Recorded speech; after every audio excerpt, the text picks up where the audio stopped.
You're listening to Nakedly Examined Music, a podcast about songs and songwriters. My name is Mark Linsenmeyer. My guest for episode 172 is Mark Stewart, the singer and mad scientist behind the pop group. You're right now hearing She Is Beyond Good and Evil from their 1979 debut album, Y, that is the letter Y.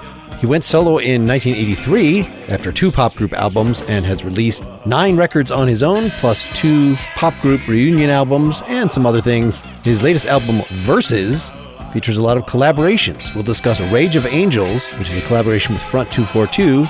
Then we're going to look back to the first of the pop group reunion albums, Citizen Zombie 2015, to the song Age of Miracles. And then back to his first solo album, Learning to Cope with Cowardice, from 1983, attributed to Mark Stewart and the Mafia. The song is Liberty City. We'll conclude by listening to another one of those new collaborations, Cast No Shadow, by Mark Stewart, Stephen Molander from Cabaret Voltaire, and Eric Random, mixed by a fellow named Leather Strip. For more information, see markstewartmusic.com. For more about this podcast, see nakedlyexaminedmusic.com. And if you want to support what I'm doing and look at the notes that I use for these episodes, you can go to patreon.com/nakedlyexaminedmusic. So I will play a little of She Is Beyond Good and Evil by the pop group from Y, 1979, because that's, at least according to Spotify, your most popular song, I guess the most popular thing you've been involved with. We're going to get pretty quickly to the new album, but can we say a little bit about the journey between, to sort of sum up a couple albums with the pop group, and then you went solo, you had the Mafia, sort of a solo project, and then a bunch of solo albums, and now you're collaborating. Is that... That's fine. That's fine. and again, being a little bit obtuse, the funny thing is that making music is not the be-all and end-all of... I do it without thinking about it. So it's not important to me, if you can understand what I'm saying. And I try and really maintain my naivety, and I don't really study it too much. So what I'm really pleased about, it's not a question of plugging this new record, but the process of doing these weird collaborations and stepping outside of my comfort zone, which, although it's really weird to most people, I can do in the bath,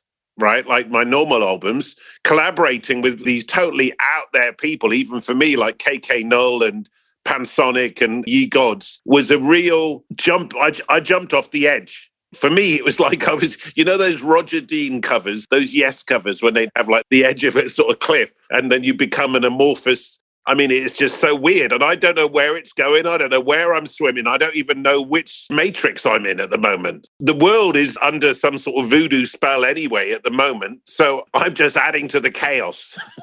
Yeah, I had a feeling that your whole approach to composition and what you physically do is going to be kind of unique among my guests.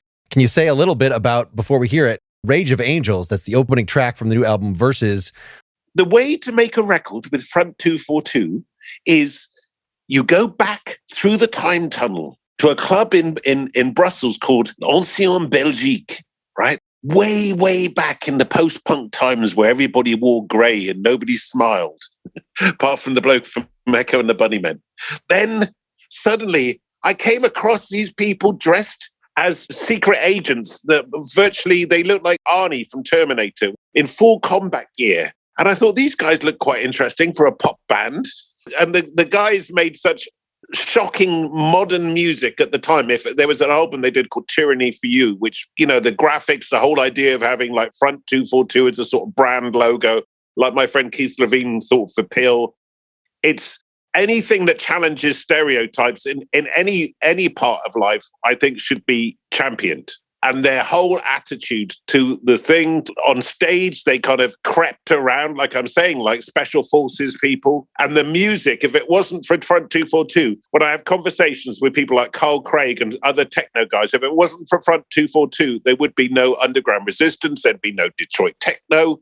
Absolutely as important to electronic music, if not all music, as Man Ray is to photography, if you ask me. And I'm honored to be allowed even to speak to them, not even allowed to work with them, because behind all this, I'm a fanboy, mate. Do you know what I mean? And I can't believe that I get to work with some of these people. I don't analyze my position or who I am or what I do. I just continued my life in the middle of nowhere. Bring it back.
So let me just give you an extreme scenario of collaboration, and you can tell me how different it is from this. The person who will be editing our interview right now, Tyler Hislop, is a prolific hip-hop artist. And to collaborate with him once, I just recorded like a little, me singing some little ditties into my phone, like just some phrases, sent it to him, and he made a song out of it. I could see this song we just heard, how far from it? Did you just record your vocals and then they created the soundscape, or is it a lot more back and forth? All of these songs have got a slightly different journey. The essence of this song was one of my key songwriters, Andy Spaceland, who kind of runs Massive Attack's old studio in Bristol. And he was in this band called Alpha, who were on Massive, my friend's label. He doesn't argue, and I don't argue with him, and we accept each other's contributions. And he's very good at melodies and adding stuff and listening and going backwards and forwards. So me and him, actually, there's a more orchestral version. There's a more kind of wall of soundy, kind of on you sounding version of Range of Angels, which I wanted Front 242 to strip down and put their own kind of metoric thing against on that specific track. Were you clear on, the sort of soundscapes they create? I've interviewed electronic musicians as just one guy doing that stuff. Do you have any idea how they even shove 5 people in there? Does Patrick, and you might have gotten the I hear, framework? because people I know have been close to them over the years and we've mixed in similar circles, I hear different stories as to the dynamics. I look at these things like gangs, but I'm not one to comment on other people's gang culture, if you like, right? So with this album, with Verses, I really tried to tie my arm down to become more ambidextrous mentally, tried to tie down my pineal gland, if you like, so the other people could run wild. One thing I can do is I can encourage people to create chaos magic, if you like. I can put a fire under them so they jump about like on a hot plate, like a bear on a hot plate. You know, especially in the studio with people like Dennis Bavell and Adrian Sher, we have, you know, just in the way with the humor and messing around and maybe a few drinks, suddenly somebody's doing something half naked they never thought they'd do. Not that there's a plan to it, but what happens is I try and let the fireworks go off and then work out what I'm going to do with that later on. Okay, so is the final mixing? It depends on each process. Well, with this song in particular. This song in particular, there was a little bit of backwards and forward, but I was more than happy with what they did straight away. Okay. So just for instance, the theme, boom, boom, boom, boom, boom, boom, boom, like, was that something that was in your head to start with, or was that? It's them ripping off something from the original song. All right, tell me about the relation of the original song. I was not aware that this was a remake of something. So it's not a remake. Oh, the orchestral version's what you were saying. It's like there was a thing called Xerox art, right? And montage and collaging, right? The only way I can explain it, nothing for me is ever really finished. There's always another, Brian Geisen called it the process, right? There's always another, there's a scene in Chucky or Toy Story, I think, when they put the head of a doll on the kind of automaton spider's body, right? And then Action Man would appear with like a fish's leg. So I go back and recut and edit and cut up stuff in a kind of Burroughs tradition of stuff I did when I was 11 or 12. So everything, all in the end, is harvest. Everything is up for grabs. Nothing is a finished thing. And there's a process. And then I try and decondition. It's not normal, my friend. Sorry. Are you adding new technologies to this all the time, such that obviously your old stuff is analog? I am an AI bot. I was just reading earlier on about this AI bot that recites, there's like koan, it makes up new prayers as it goes along. So for instance, this big thing at the beginning. Bring it back.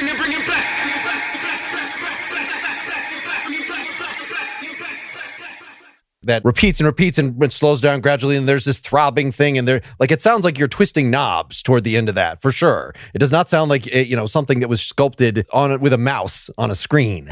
Yes, totally. I grew up, we learned from Lee Perry, I'm a desk man. And loads of the stuff that we've done over the years that people say has invented this genre or that genre or be groundbreaking, which I don't really care about. It was all done with knobs, overloading, EQ, panning in really weird ways, which now we've done our first ever spatial mix, which for me is like mind-blowing. When I first went to IMAX, I just thought this is really good for the sort of mad kind of dub things that we do. I overload stuff, put it on cassette, edit with a double cassette machine sometimes, put it back through a car engine. Do you know what I mean? Anything that takes my fancy. And then suddenly you decide it's done, even if it's not done, even if you want to fiddle about with it, because you have to do something, or you got to go to the shops. You try and break the narrative of your own. It's really weird. And sometimes the things which are kind of half finished, which you think you were going to finesse further, but you decide on the spur of the moment against your own intuition, counterintuitive, is the stuff that has the biggest effect. And when you say something about Beyond Good and Evil was the biggest thing on Spotify, well, fair enough. But there's a bigger thing. There's this Crookers, this huge Italian kind of dance crew, did a kind of recut of We Are Prostitutes. And that is that's a lot bigger. Again, it's kind of like the process of what I do. You know, it's like Bowie took stuff from Burroughs. You take stuff. For me, it's like that old chemical snake that's eating its own tail. And now I'm actually feeding off the people that supposedly I influenced, which is quite interesting. Well, let me ask you about a couple more details where some of these sounds came from.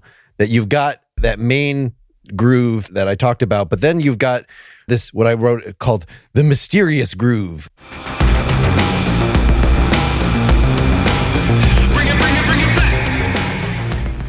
The way of the mysterious groove. So it's just basically a minor key version of what you do. Yeah. Again, so if the original thing was lifted from a 30-year-old tape, This is obviously a variation off that. So is this created... It's the ghost of a ghost, yeah. Brian Eno worked on these deck of cards called the Oblique Strategies, which is a kind of it's kind of like a chance procedure, right? And I've got this idea that dubbing is the music of chance. When you suddenly cut everything out or go to a cliff edge or turn something off, the key thing, something else appears. But you've got to break your own conditioning. All I can explain is the sort of techniques that I use on my own brain and I encourage other people to use, or I'm tempted towards people that I think maybe do something not necessarily similar, but are counterintuitive too, if you like. Somebody was telling me about Google's, have you heard of, they're called white mice? No. There used to be this thing called the Brandt Institute, which was basically futurologists. I think they're employed by Google Labs or something, right? They try and get people who are not conditioned or not studied in the way the technology is meant to be developing. So they suddenly come up with a mad new lateral idea without being pulled down the wrong tunnel or the wrong rabbit hole. They're not pulled along by a wrong narrative, if you like. Mm-hmm. So this whole using chance to get out of your own way and get out of your own patterns, like I completely understand that. When I'm working on my own, I'll admit that, this is probably 20 years ago now, but I went over to some new potential collaborator's house and we started working together. And I kind of wanted to see what was just my native style plus his native style. And he suggested, not that far in, like, let's do some sort of random thing. Let's do the Eno trick. And I felt like, no, we haven't explored what our DNA is just smashed together to have a chance thing on top of that would just not make it clear actually what, but you're saying that you use this with other people to get unexpected things out of them and that it sort of multiplies the complexity in an interesting way. I don't know if it's complexity. I don't know. I don't think... The interest, let's say. We're going to get into really philosophical ground. That's great. I can't do epistemology on your words. It's like the epistemology of the word magic and religion. It's the same. I don't know. Sure. I like not knowing. One of the lyrics is the end of certainty. These kind of superimposed certainties of these kind of digital bars and this kind of matrix, I find very, very scary. And people will argue you down about something they know nothing about. They have to believe in something. So clearly you have political views and they do come out in the lyrics. And I know before we started recording, you said these lyrics, they're not straightforward political statements. There's a lot chance, as we were just talking, it goes into them. Yeah. We'll figure out between... I've just done this art exhibition called The Autopsy of a Myth. Mm-hmm. I could get philosophical about that. I actually just recorded a philosophy episode on putting myths together. And while I don't find taking the surface content of the myth and analyzing that, I don't find that useful, but sort of going underneath of like, why do people make myths and what is this serving culturally? Like that is totally fruitful. So it's just a different way. Yeah. That if we don't necessarily want to analyze the specific words that came out of your mouth, it might be more what your process is in emitting these, maybe. Do I look like I need analysis? Do I look like... Well, your camera's off, so I can't tell you. I'm sitting here in a furry cosplay outfit. Yeah. Are you saying I'm mad? I'm not crazy. It's the clown. One thing I did not mention in the little brief overview at the beginning of your career is that the pop group reformed, at least some of you. So you've got a couple albums. This first one, Citizen Zombie 2015, I had picked Age of Miracles off the end because it seemed like quite a different song from the first one. It has this very nice little piano thing, and it's got that disco-ish rhythm section that made something like She Is Beyond Good and Evil so accessible, even for, I would assume, people that might not otherwise like art rock or noise, avant-garde stuff. But you put a good beat under that. We thought we were making pop music. It's just we couldn't play. And I was watching with the second bass player. We put out this album called For How Much Longer Do We Tolerate Mass Murder? And Don Letts had made some film of us playing at this sort of political benefit festival thing, right? And we watched it because we'd never seen it because we were going to use it to go with the track. We just looked at each other and said, we're playing different songs at the same time. And we're just playing with ourselves, no pun intended, and then getting faster to try and get to the end like a bunch of like greyhounds. And when we were kids, the editor of Melody Maker came over and said that he thought we sounded like Charlie Parker or something. And I could not understand what was, I said to Gareth, I said, I think we sound like donkeys. It means there is a sax in there and it is doing mysterious things. I think that's all that means. I had not heard your old pop group stuff, before prepping for this and listening through Why the first time. It was bewildering to me. I mean, I got the idea that it was have a disco beat and put avant-garde stuff over it. That's as far as I got. But On the Corner by Miles Davis. That we listened to that a lot, and we grew up in a town where there were a lot of funk clubs and reggae.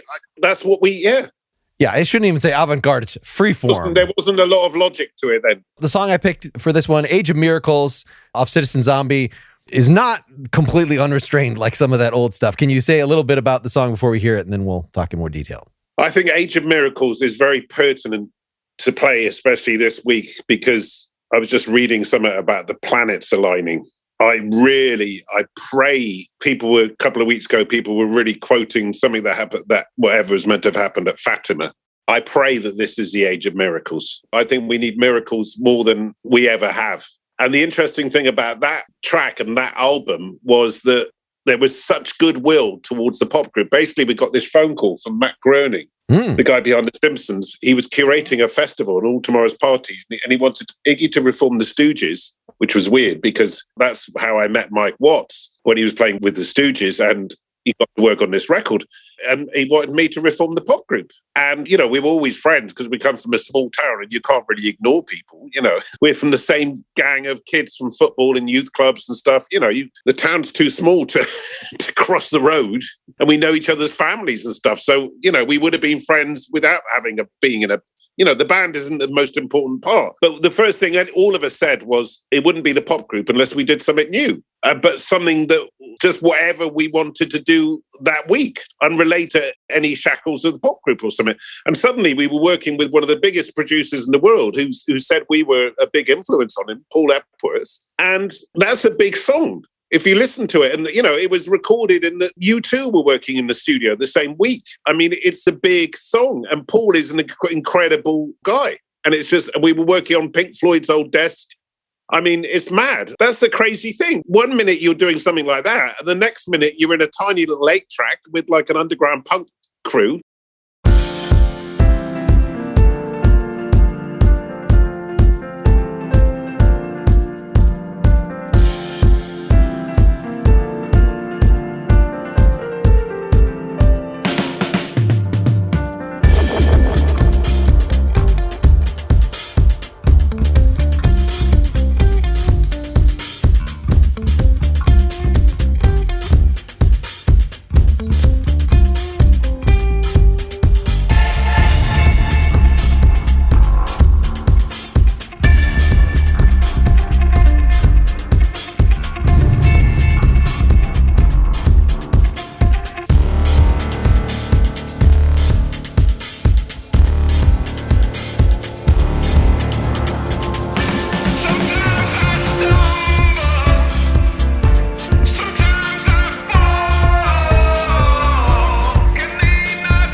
I didn't ask you with the first song. I'll ask you about both these. Your choice of vocal effect. This is a song that you could have kind of done it in a straightforwardly crooning manner. And It is crooning to... Oi! For you, it's crooning. Yes, okay. But it's still... I like French chansonniers, like Léo Ferré, Early Brel. For some reason, I like that. What's it? Shellac. Sort of crackly, sort of shellac-y sound, because that's the sort of stuff that gives me a tingle. Or I've got old tapes of Samuel Beckett talking. And one of the things is we used to get sound system tapes from Jamaica when we were kid, which would 5 generations, people would copy and copy and copy and another copy. Yard tapes, we called them. So you mentioned that, yeah, with the first song. So is that some of what explains not the way you're singing, but just how it is recorded? We used to call it a CNN effect, right? If something sounds like it's on a sort of dirty microphone in a war zone, it gives it a sort of gravitas. Again, it's this cut and paste kind of like documentary filmmaker sort of technique. There was an amazing guy called Joe Meek in England in the 60s, this really experimental producer, but he worked with big pop people as well, like Tom Jones and very early David Bowie. And he'd have mental techniques of putting a microphone behind a toilet and,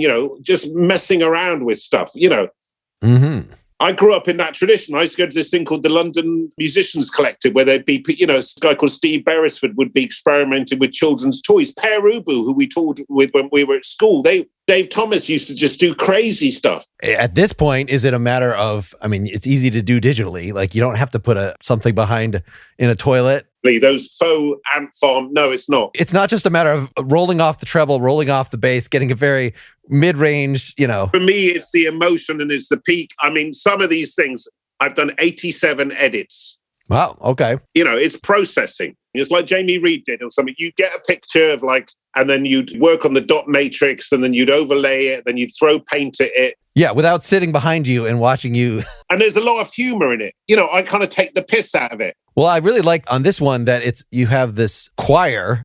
Is the choir all you, just overdubbed a bunch of times? There's anybody that was around. I think a painter girlfriend of mine from Bristol popped in. Anybody that was around, people from the kitchen down the road, underneath Paul's studio, where there was this place where they used to make these children's. We were so shocked when we arrived because we grew up watching this thing called Tales of the Riverbank. Hamsters and badgers and little conicals and pushed them around these kind of weird little canals they made in the studio. And it was in the same place that Paul had bought the studio from the guy from the Mental. Anybody that's around, I'll get to shout or sing, and sometimes you want that kind of football crowd effect. But this is the football crowd, not like, let's try to capture that it's a crowd. You're still doing the kind of radical processing on the group voice so that it sounds different than your own voice. And I like the way that you let that be exposed at the end, where you sort of took out the lead and have the choir singing, continue doing the chorus. But it's a very, funky effect. And then, of course, the layers of delay. Like, do you just like to add delay and then add more delay and add delay through something where you can manually twist the knob while you're doing it? Like, that's what it sounds like. The layers of echo on both these songs are pretty extreme. I have learned from what we call the box is back in the day, apart from if you had an automated desk, we'd have to try and do everything in one take, if you like, the final mixes. And then we'd do 20 or 30 takes. Then I'd manipulate or edit down and actually make song structures like Tio Macero did with Miles and On the Corner into something else. If something's really taken off, I'm going to say, well, we're going to use that as a chorus. But what me and Adrian have learned is that you can kind of really finesse. You can build up a drum mix and then that's steady. You can make a really heavy sort of dubby sort of Phil Spector 3-dimensional sort of drum mix. And then you can finesse on the top. So you haven't got to be worrying about all the different buses. So in just getting this groove started, were you all in a room? The drummer came over, the original pop group drummer who played for Public Image came across. And who was doing bass on this one? Was that Dan yet, or was that? The second bass player who joined us for how much longer after Simon left. Okay. Let's stop and do our sponsor messages. Thank you so much to Nebbia by Moen, who has paid me to laud its Quattro showerhead. Nebbia is backed by some of the biggest names in Silicon Valley, including Tim Cook. The Nebbia by Moen showerhead is designed by former Tesla, NASA, and Apple engineers. They spent years researching and developing a superior shower experience that saves water. The Quattro offers 4 separate spray modes, allowing you to confuse your skin as you shower. I'll say I exclusively recently have been using the soft spray. That is Nebbia's signature spa-like feeling. It atomizes the water coming out of your shower, heating up the environment of your shower, making it feel like a spa. But you can also use the hard spray modes or Angel Hair, 150 streams of water for a calming and soothing sensation that provides surprisingly high pressure. Right? The innovative thing about all these kinds of showers here that Nebbia puts out is they're engineered to feel like they have very high water pressure, but yet they save 40 to 50% of water compared to a traditional shower. The Quattro is super easy to install. Just unscrew the old one, screw in the new one. It's like changing a light bulb, takes no more than 3 minutes. And they've also got other awesome sustainable bathroom accessories such as their new quick dry earth mat, shower shelves, shower curtains, hooks, bath mats, and more. Nebbia by Mo and Quattro starts at just $119 exclusively on Nebbia.com, and Nebbia gave us a special discount just for our community. Go to Nebbia.com/NEM, use code NEM at checkout to get 10% off all Nebbia products. Again, go to Nebbia.com/NEM, that's NEBIA.com/NEM to check out what they have to offer and save 10% with the code NEM. There is a service, it is called Masterclass. You may have heard me tell you about it. It is where you learn from the world's best minds. Anytime, anywhere at your own pace. While you can listen to David Sedaris talk about storytelling and humor, Sarah Blakely talk about self-made entrepreneurship, Cornel West talk about philosophy. There are cooking classes, business classes, all sorts of creative stuff. You can learn hostage negotiation, which might come in handy on one of your tours, for instance. I looked this time at Steve Martin Teaches Comedy.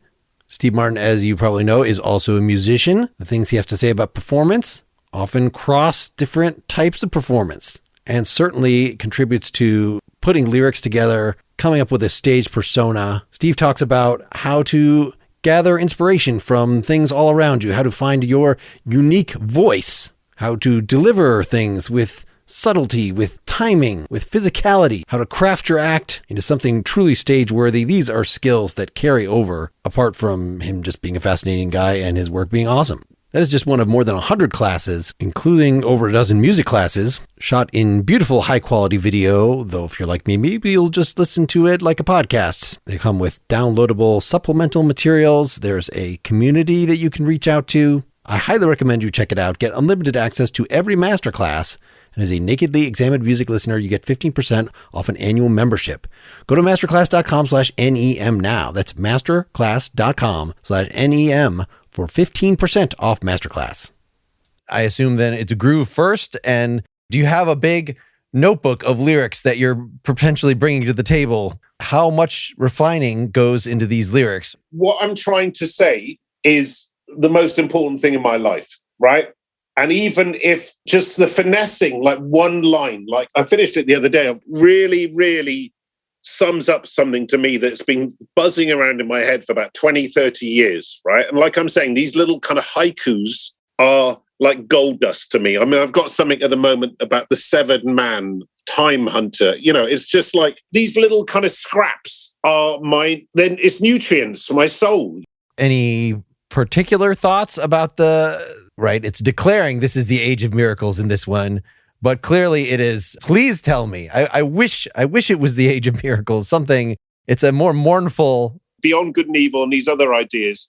I was talking to somebody the other day. It's this yearning, which I think they call it the romantics or something in the German romanticism. There's this yearning, which I call unconditional love, which leads to idealism, right? So there's a yearning for a better world, if you like.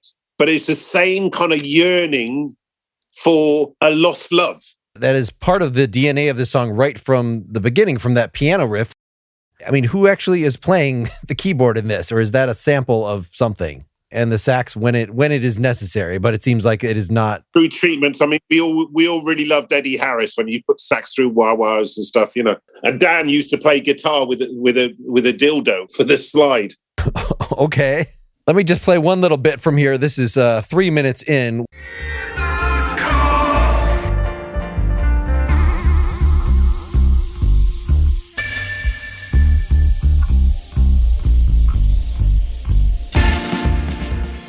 It's a backward children's wordy thing, I think.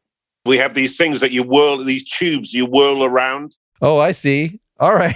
Yes, well, let's. There's some definite synth on what we're about to hear. Liberty City by Mark Stewart and the Mafia from Learning to Cope with Cowardice, 1983. It's like a Yamaha DX7. Oh, this initial sort of Alfred Hitchcock pizzicato string thing. The keyboard guy, there's a guy called Nick Pletus, right, who was in a band called Rugulator, who just before punk, there was a thing that they later called pub rock, right? Which when we were 14, 15, there'd be bands like Dr. Feelgood, Eddie and the Hot Rods, and Rugulator. And basically they were playing like old British 60s dirty R&B, like Yardbird songs, Pretty Things songs, but it was really rough compared to the kind of prog rock which had just happened before. And to us young people, most of the people that became punks were into this sort of dirty pub rock stuff just before punk. And there was a guy called Wilco Johnson who kind of ran around with his guitar like a machine gun, who was really influential to a lot of the people who went on to form punk bands. So to actually play with Nick, and the sax player is a guy called Deadly Headley, who's one of the most legendary Jamaican instrumentalists. And he comes from this place called Alpha Boys School, which I think was run by a religious order, but they take like homeless street kids and teach them instruments and house them, right? And the Lee Perry track that we put out, the first track from the album, Alpha, the collaboration with Lee Perry, we gave the first wave of money to Alpha Boys School. But so many amazing Jamaican musicians went to Alpha Boys School. And Deadly sax playing on Liberty City I think is beautiful.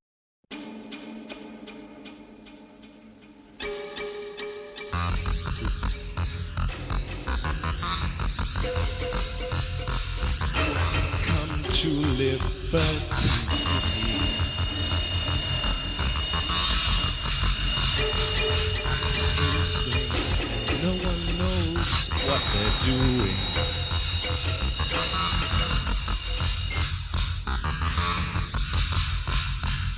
Control units are laid out geometrically. Inside, the patients suck on the glass teeth of their rendered gravity.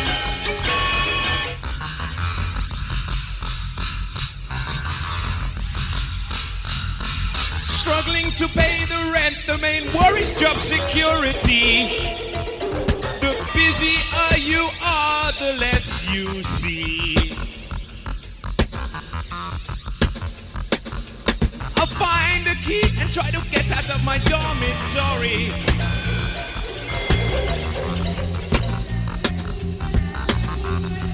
My so-called friends. There's the bitter, aggressive one, the eternally well-meaning but broken one. I'll take a walk into the Concord City. I'll walk past the offices. I'll give the wave to the management mercenaries.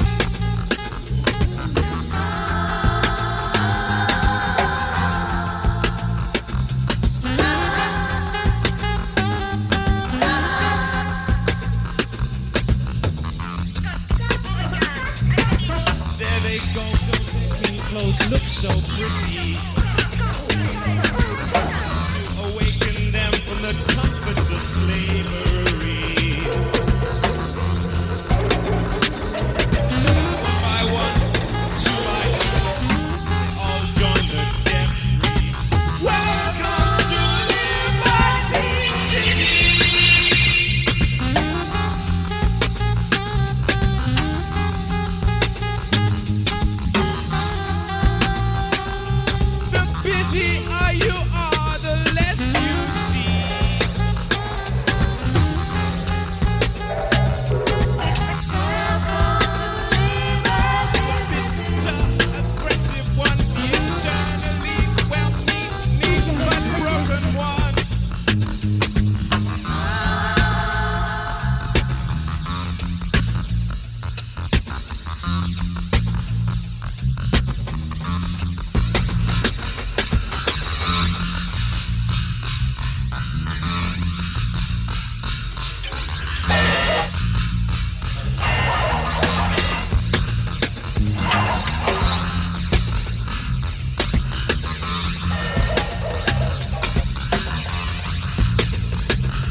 security.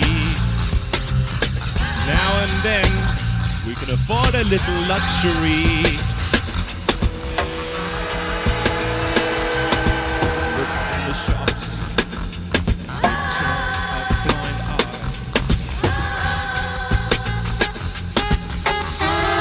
My jeans, cooking on electric spits, roasting in the windows as the public passes by. As the public passes by, I'll take a walk into the car.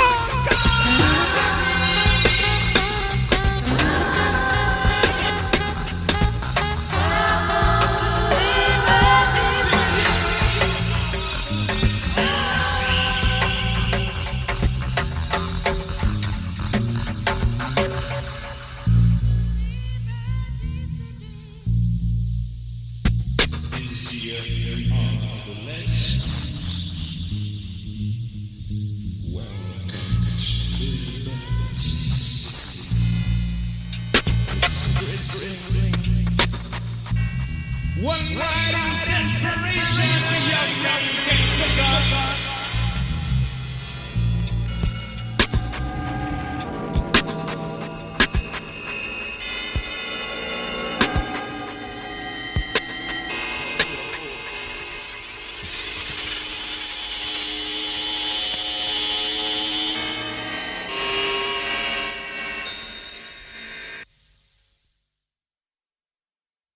That initial DX7, I like to think of your arrangements as there's sort of a cast of characters. This one in particular, that things that just come in and maybe wave around and maybe they go away, but a lot of them keep coming back. So it's the same, like the sax pattern, which strangely has like him doing a riff on the right speaker, but then a backing riff on the left speaker, also sax. That same pattern comes in several times. It's like a weird sort of vignette of like there's this Jean Genet film. It's like, for me, I want to like conjure up being on the dockside of Hamburg in the 1920s or something. I use sound, I did this song called Veneer of Democracy with there's dogs howling and helicopter noises. And I'm really getting into sort of, I don't even want to call it soundtrack, but working with audio visual stuff and working with film directors. I'm really into this idea. What I really, really want to do is I want to dub a film. I want to use like a car chase, like the sound of the engine starting as part of the rhythm of the song, and feed the things into the music,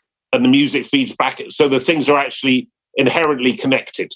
So using this to create a film score, or taking an existing film and using that as raw material? I'm working with quite a lot of film people at the moment, but my dream is to start something from the minute go. So the sound design, if you like, is not like a bolt-on that we think. Imagine it like Broken Arrow by John Woo, when there's like the split screens and there's an explosion going on different screens, like in Chelsea Girls, across your view, right? In my head, I'm thinking I can use that explosion sound as the bass drum, if you like, in the rhythm. So it's really, to use a crappy word, immersive. But the things actually work together. So the drip of the tap dubs out into the voice. You see what I'm saying? Yes. And I can see how something like what you're describing is right in Liberty City, right? You're setting up this environment. You've got some sounds of people talking. You have all these characters. I guess the specific thing so you start with this DX7, this what I called an Alfred Hitchcock string pizzicato thing. But then that character goes away. Like, do you remember? I know this was a long time ago. It's not like it comes back at the end when you're talking about a man with a gun. There's another filmmaker called Chris Marker, right? There's this film called Sunless, which has always been a huge influence on me.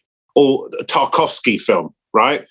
We're driving through Liberty City. The control units are laid out geometrically. Inside, the patients suck on the glass teats of their rented TV. So I'm using the sounds as well as musically. I'm using them as ambience for the vignettes of the image I'm trying to create, if you like. It's filmic. Again, thinking about, how vocals are normally processed. You've got, I think the first time, actually, let me find this spot. Welcome to Liberty City.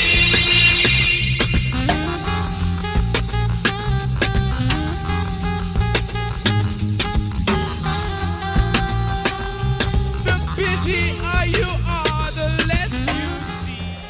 The first time you say "Welcome to Liberty City," or when it comes back after How to Awaken from the Comforts of Slavery, 1 by 1, 2 by 2, they all join the debris.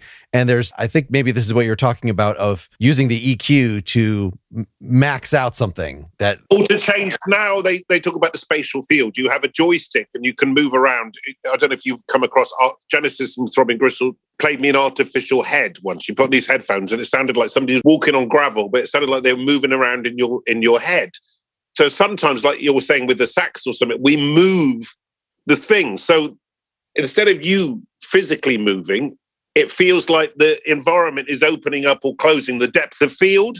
I mean, I've always called it spatials anyway. And when this idea of spatial sound came out, it was like, I've always talked about spatial. It's like you want to throw the ball of the snare down the hallway and let it bounce. I got to say, I used a lot more stereo effects when I had to do mixes through an analog mixer, and it became a performance that you have to it's too flat on a screen. It's too flat. And there, when you see it in long ways going up from you, when suddenly it's horizontal in a box, it's like trying to play football with your nose. Even though now we have so much more control and can make the mix the same every time digitally, but it's less fun anyway. I recall talking to some other fellow that would put together these things with a lot of sense in the early 80s, and like the whole band would gather around the mixing board. So, because, Yeah, we did that with the pop group, yeah. We'd all be padding with Dennis Bivell when we did Why. We'd all have and suddenly somebody would cut the bass in, often after a few drinks. And it turned into, people didn't realise that whole punk thing of like somebody coming up with you with the guitar is just like sort of football hooligans, like threatening, getting in people's faces when you're in a pub, Yeah, I also sort of heard these stories about Syd Barrett going into the mixing and just making a pretty design with the knobs as if not paying attention to actually what they're controlling, that introducing that randomness that way. I like the idea, Steiner's idea, is synesthesia, sound and colours. I know that music creates visions and is created by visions. It's that whole sort of Dogon. So anyway. So you're pretty clearly, as a composer, kind of a director, right? You're directing the special effects, you're doing the final mix.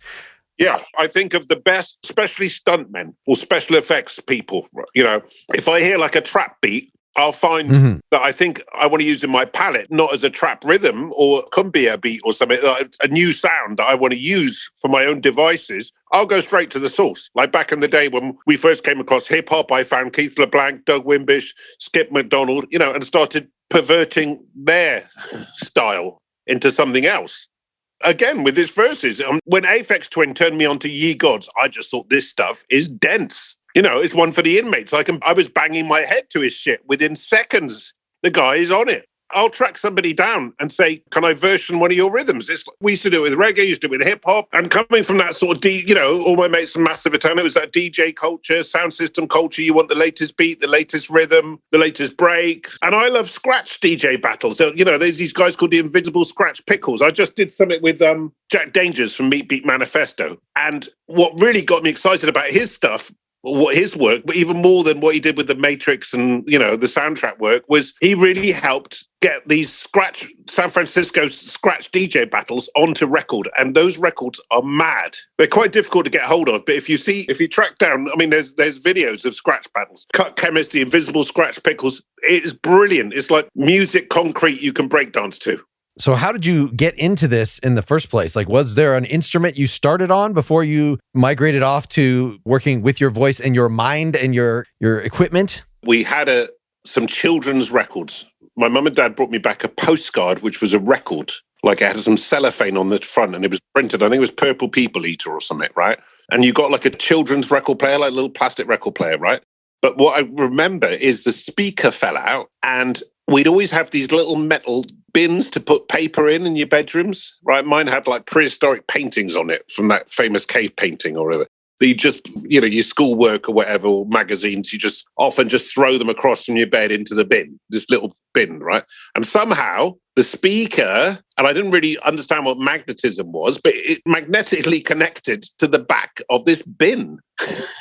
And the bin started rattling and adding another texture to the thing. And later on, when I went to Reggae Sound Systems and stuff, it was that same sort of bass bin rattle that I've always sort of loved.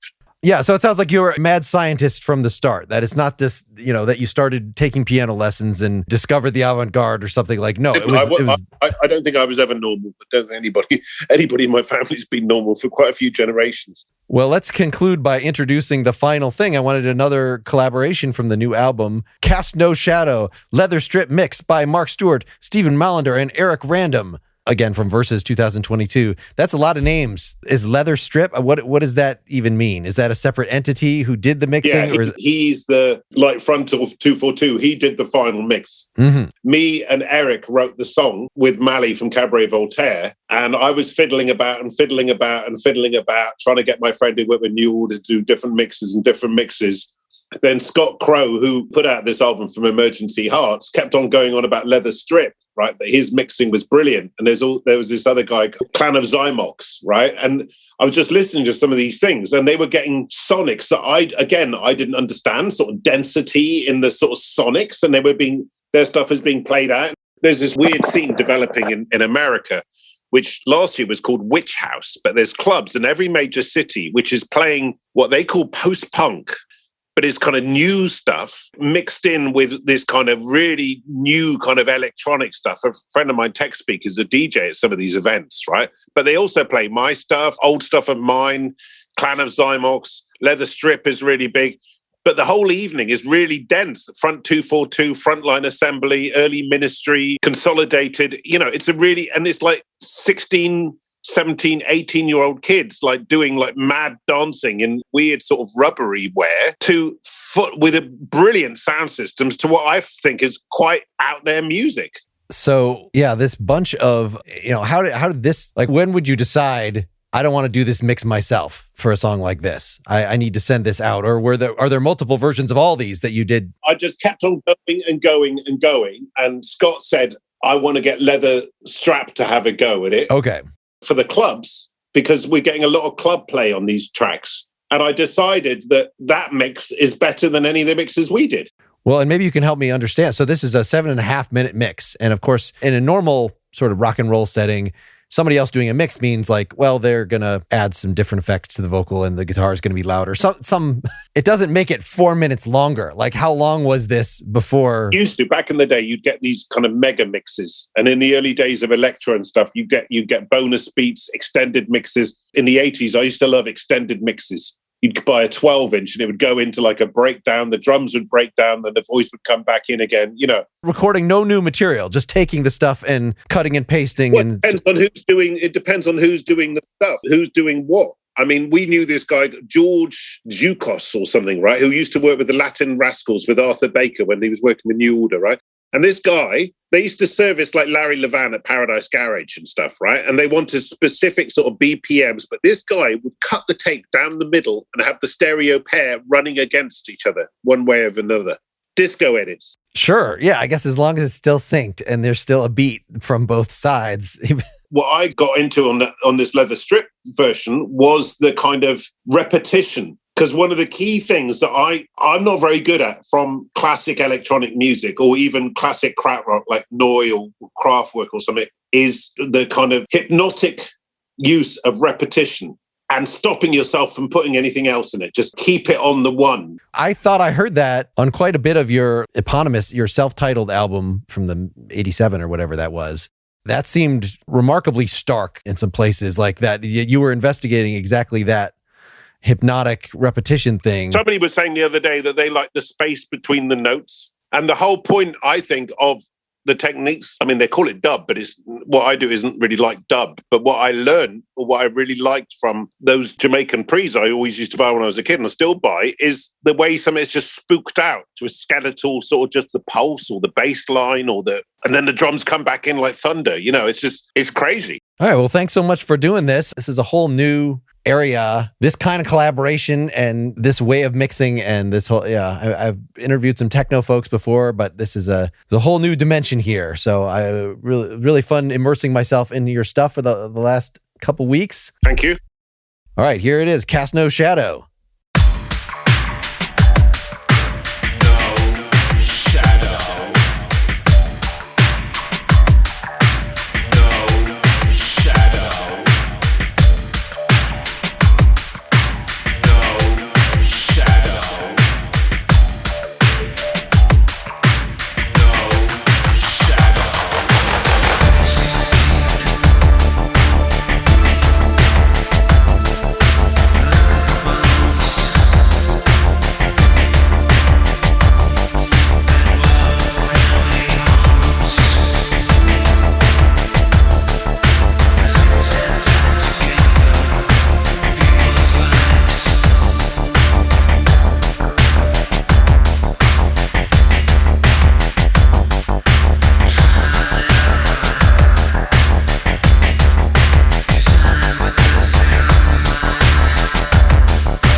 No shadow.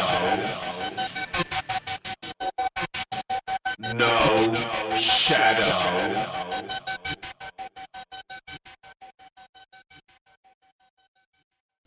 Thanks so much to Mark. A really entertaining interview. He was very upfront with the fact that he was not going to decipher his lyrics.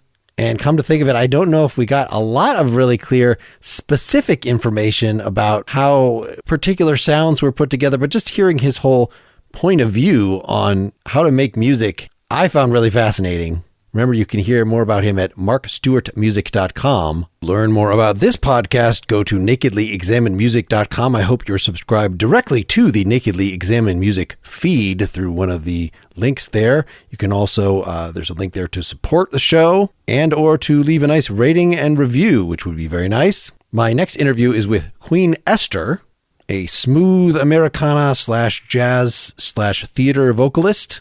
And then I also just talked yesterday to a fellow named Drew Grow, a Portland musician with some excellent tunes, very interesting sonic palette. I wanted to announce I have put yet another one of my old albums. This one's called Black Jelly Beans and Smokes up on my Bandcamp page. That's marklint.bandcamp.com. That is probably the goofiest record I've ever recorded from 1997, but it's really mostly stuff I recorded in college, just goofing around. Pretty entertaining. I also have a book that has gone on pre-sale. It is called Philosophy for Teens. You can just go look that up on Amazon if you want. If you have a teen that is interested in philosophy. All right, I hope you're all doing well. Keeping creative, seeing the world through an artistic lens, perhaps. In other words, keep on musicking. Until next time, this is Mark Linsenmeyer signing off.